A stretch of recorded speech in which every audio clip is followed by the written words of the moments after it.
The New Orleans Bowl. We got Caesars Superdome here, South Alabama, Western Kentucky, 56 being the total, -4 in the hook. That's the Jaguars of USA up against this Western Kentucky team. You like it anything in the Big Easy on Wednesday? Yeah, I do a lot, Drew. I'll be on South Alabama here.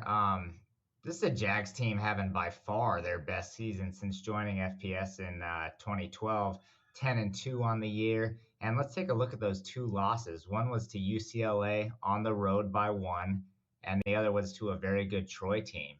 Other than that, this team's winning games by a touchdown or more on a pretty consistent basis.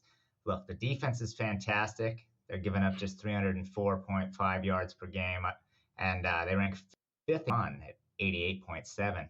On the offensive side, the ground game very strong, one of the best in the nation as well, and they don't turn the ball over much either. Western Kentucky, look, they're going to throw it a ton. They're probably going to get their yards through the air, but USA is going to be able to control the clock through the ground game, and I fully expect them to roll to a cover here, Drew. Like it, Jimmy. Good start here. Bryan, coming to you next. South Alabama, Western Kentucky, New Orleans, late night Wednesday. You got any bets you firing away on? I haven't decided yet, Drew, but well, I'll add this to the South Alabama discussion. This is a program that's never won a bowl game before. So Jimmy mentioned, how it's their best year since becoming an FBS program. I'm sure that's a line they'd like to add to their resume. He talked about the defense. It's very good. We need to mention the Western Kentucky quarterback situation here. A little awkward where Austin Reed had one foot out the door and now he's back. Tremendous numbers. And I'm sure the Hilltoppers are glad he's playing here because the rest of their quarterback room had only a combined 17 pass attempts between them. But how is that situation going to be navigated? I would be inclined to agree with Jimmy that South Alabama is going to win this game. I have not decided yet, though, if I want to lay the points here. The number has come up. So that's where I'm at. I'm pretty confident because of the fact they've never won a bowl game. Motivation's key this time of year. South Alabama is going to be the more motivated side. It's just a question of whether or not I want to lay those points. It's favorite or pass right now here on Friday. Yeah, Bryan, interesting situation with the quarterback, Austin Reed. His numbers were great, like Bryan touched on, but it was really pass-happy offense. I don't know, Tony. I actually saw him in person when they went to Jordan Hare and played Auburn.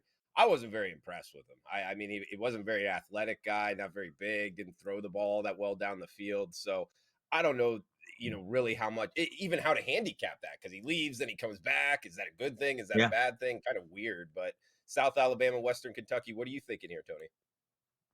Yeah, I think at this level, and not that I'm not trying to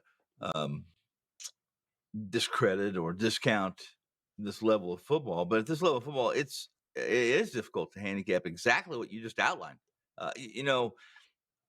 Let's say perhaps that narrow loss at UCLA in week 3 should have been interpreted that we were discounting South Alabama, or maybe that they were better than we thought, or they did a few things in the offseason. A few players grew farther, larger, bigger, stronger than we anticipated. This is one of these games that that they're a team likes to throw the ball around the field, but really this is two good defenses. I think defense. While many of our peers I've spoke to during the last week, kind of that little lapse we had time to talk about football and bowl games, like the Jaguars, like South Alabama. They like South Alabama and thought that maybe their offense was going to be the difference in this game. Listen, I think this is a low-scoring game. I don't like a high-scoring game here. I like the under the total in this, and I would prefer to be taking the points here, Drew. I mean, I don't have a position in this game officially for clients, but that would be my stance if you ask me to go to the window today and make a push across the counter. All right, one game in the books, guys.